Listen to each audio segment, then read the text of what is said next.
தமிழ் மண்ணில் நடக்க போகும் இந்திய தேசிய அளவிலான பூப்பந்தாட்ட போட்டி.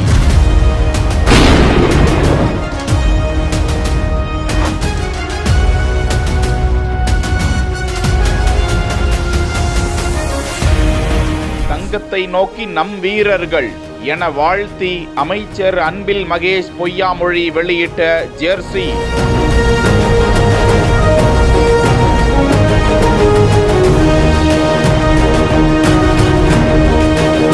தமிழ்நாடு பால் பேட்மிண்டன் அசோசியேஷன் 44வது சப் ஜூனியர் மற்றும் 71வது senior national ball badminton championship போட்டியை நடத்துகிறது.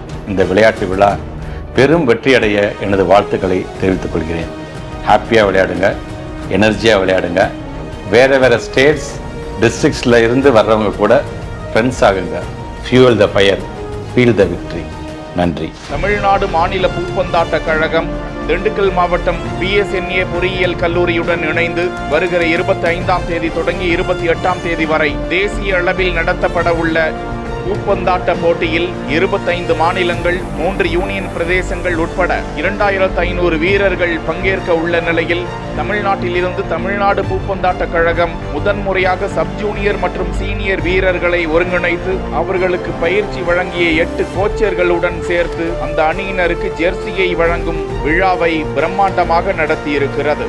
விழாவில் கலந்து கொண்ட அமைச்சர் அன்பில் மகேஷ் பொய்யாமொழி தமிழ்நாடு அணிக்கே தங்க பதக்கம் என வாழ்த்தி வீரர்களுக்கான ஆடையை அறிமுகம் செய்து வழங்கினார்.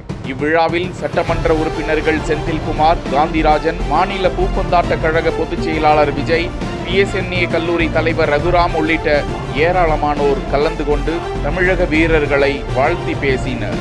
தமிழ் மண்ணில் முதன்முறையாக புல்தரை மைதானத்தில் வீரர்கள் விளையாட இருப்பது குறிப்பிடத்தக்கது.